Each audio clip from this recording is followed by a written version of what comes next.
Hi, how are you? I'm sitting here, I'm waiting for the air conditioning to kick on in my car because it's so hot. And I'm not complaining because winter took its sweet ass time coming and going this year. So I'm not complaining, I'm just saying that I'm waiting for my air conditioning to kick on. Anyway, I get asked for a hip replacement update, probably used to be a lot more often because it's been 3 years, but I probably still get asked maybe every 2 or 3 weeks. I started a hip replacement group on Facebook. I think it was like 3 days after my surgery, and I was so angry with myself that I didn't do it beforehand, because we have people in there who are pre-surgical, post-surgical, people who haven't even decided if they're going to have the surgery yet, people who don't know if they need it. We don't diagnose in there. In fact, I have issues about even having medical professionals in there, because I don't want people to come to the room seeking, advice, because I don't want to have to be responsible for that. But we've got over 2,000 members now. And it's a very nice crowd of people, and they have asked me a few times if I would be willing to update, and so I am. I'm going to give you a really quick little synopsis. March 16th, 2015, I had right total hip replacement surgery with Dr. Michael Alexiadis at the Hospital for Special Surgery in Manhattan. I had been in pain for about 4 or 5 years before that. I was a licensed massage therapist who used to work mobile, so I would carry my equipment with me. I would always be throwing my equipment over my left shoulder, so I was constantly leaning on my right. I have since retired from massage therapy because I don't think that it's right for me to bust up this new titanium and ceramic hip, okay? I do miss the work, but I don't miss the exhaustion from the work. I'm 45 years old. At the time that I had the surgery, I was 42. And I was starting to get tired anyway, whether the fatigue that I was feeling was from compensation from the pain in my hip, I don't know. So since I had my surgery, I've had good times and bad times. The last update I did was about a year ago, and I was on my way back to Dr. Alexiadis for a follow-up because I was getting some more pain. Now, since my surgery, I've also had another MRI done of my low back, and I did get diagnosed with bulging discs L4, L5, S1 that could be, pressing on some nerves. I've learned how to control that pain as much as I can. I don't take any medication now. If I say any, I take a tramadol probably every 6 to 8 weeks. And that's been the case for about the last 3 or 4 months. But I really don't need medication at all, which is great. I don't limp often, which is great. I don't use a cane. I have certain pairs of shoes that piss me off, and I'm sure that if you've had your hip replaced, you know exactly what I'm talking about. My sister-in-law had bought a couple of pairs of shoes at an outlet a couple of months ago, I guess it was. And I was over at her house for Easter, and she said, "Oh, what's your shoe size?" And, I told her, and she said, "Oh, try these on because I bought them, and I bought them at an outlet, so I can't return them, and they just don't fit me." And I put them on, and they felt great, and they were easy spirit. And I was like, okay, great.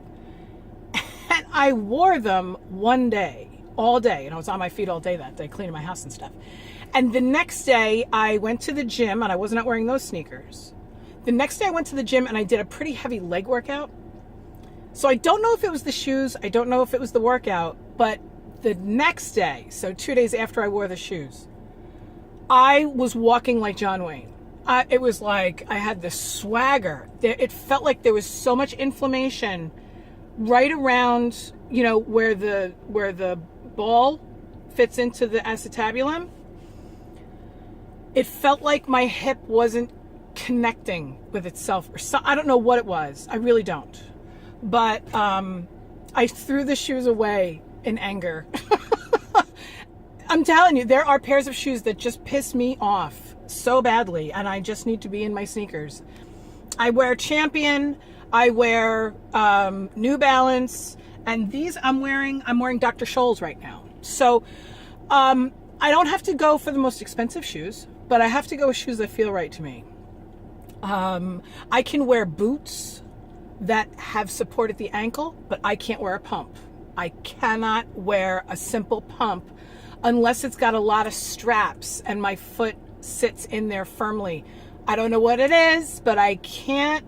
It hurts my hip to try to hold my foot into a shoe. Don't know what that is. Don't know what the problem is there, but I can wear like a nice boot. So in the summertime, it's really bad. Like when I go out, I usually end up wearing pants, even though it's summertime, because I need ankle support. So I can't really wear a pump. Anyway, I've toyed with the idea of going back to Alexiades, back and forth. I've done physical therapy. I've done chiropractic. I've done yoga. I've done the whole 9. And what I need to do is I need to do non-compound exercises on my lower body. In other words, can't do a lunge, can't do a squat. And I've said that in a few of my videos, and 3 years later, that's still the case. Can't do lunges, can't do squats. Lunges aren't the best idea anyway, because there's a lot of hyperextension there, which means that the leg is going further back than the torso. With force. And then the squat part of it, my physical therapist was very unhappy with the fact that I couldn't do a squat. My chiropractor seems to think that they used the wrong size implant. Too late. I ain't going in and changing it out unless it goes bad, you know. But my right leg, which is the leg that I had operated on, is definitely longer. And they told us that it could take 6 months to a year for the inflammation to go down and the leg to go back to the right place. And if I'm sitting at a right angle with my legs stretched out, it's so obvious that my right leg is like a solid inch longer than the left. It's crazy. But I don't walk with a limp, and I don't have to take medication often. Now, that doesn't mean that I don't have pain.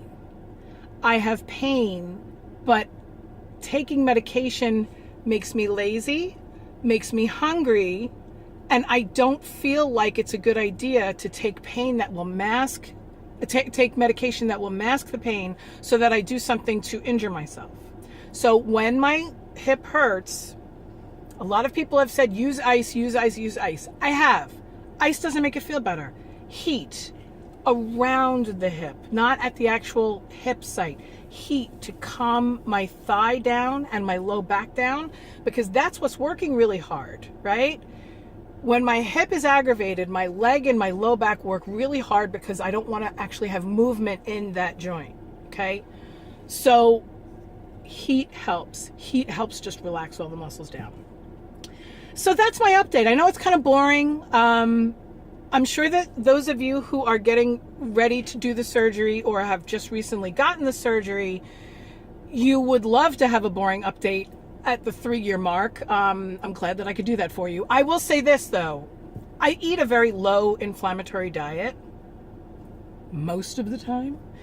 And you know, when I fall off the wagon, so to speak, and I go through a phase of eating poor choices, my hip does definitely feel worse. Specifically, I think it might either be MSG or grease. So it's either sodium or fat. But if I eat like a heavy Chinese food meal, like takeout or something like that, the next day I feel it in my hip, which is crazy. 2 or 3 days after, you know, sort of cleansing that out, the hip will go, you know, the pain will go away. So, I try to stay away from inflammatory foods as much as I possibly can. I eat lots of vegetables. I don't eat a lot of grains because I'm paranoid that they're gonna, you know, make me fat with the carbs and stuff like that. But I do eat a lot of fruit. I've been snacking on a lot of peppers and cucumbers and celery lately, and that's been helping because I love chips. And I fell into a bad chip thing for a couple months there, where literally every day I was eating handfuls of chips, and that's like not good because there's the fat and the salt again. And even though it's not as, you know, as much fat and salt as like a Chinese food meal, it's cumulative. You know what I'm saying? So, you know, saving those treats really for treat and not have it be every day is important. So I don't mean to make this video about health or weight loss or anything like that, but If you are overweight and you have pain in your hips and or you have a hip replacement, do yourself a favor and drop a couple pounds, because it definitely helped me with my recovery. When I first started my whole weight loss hip replacement journey, because they really sort of started at the same time, I was probably 60 pounds overweight. And one of the reasons why I started to lose weight was because I didn't want the orthopedist to tell me, well, I'm not going to bother working on you unless you lose weight. So that's what I did. And that's what I think a lot of people should consider doing. Whatever. To each his own. Okay, so there's my story, 10 minutes in. Sorry it took so long. If you have any questions, you can either comment on this video on YouTube. I'm also going to be posting this video right into my hip replacement group. So if any of you want to comment on it, you can go ahead and comment below. If you'd like to join my hip replacement group, go ahead and message me at teammetallicamom@gmail.com, which is my email address. I will list it in the description box below. I guess I could just link the group, though. Actually, I'll link the group in the description box below. This way you don't even have to message me if you don't want to, or you can message me if you want to, whatever. I've had a lot of people ask me questions that I didn't feel comfortable answering, and it's not questions about myself, it's questions about them. I feel this, should I do that? I've done this, should I have done something differently? I'm not a doctor. I'm nowhere near a doctor. I don't even have that much experience except for myself when it comes to hip replacement, honestly. I was an active massage therapist for many years, but hip replacement surgery wasn't as common when I worked through the 90s. So, hip replacement surgery was only being perfected then, and it gets more and more perfected every day. So when someone, contacts me and says, I have such and such pain, what should I do? I'm kind of like, you need to go to a doctor. Even if I think I know what the answer is, I don't feel comfortable telling them. So I'd love for you to share with me, though. So anyway, my name is Andrea. Hi. If you have any questions, just give me a shout. Talk to you later. Bye.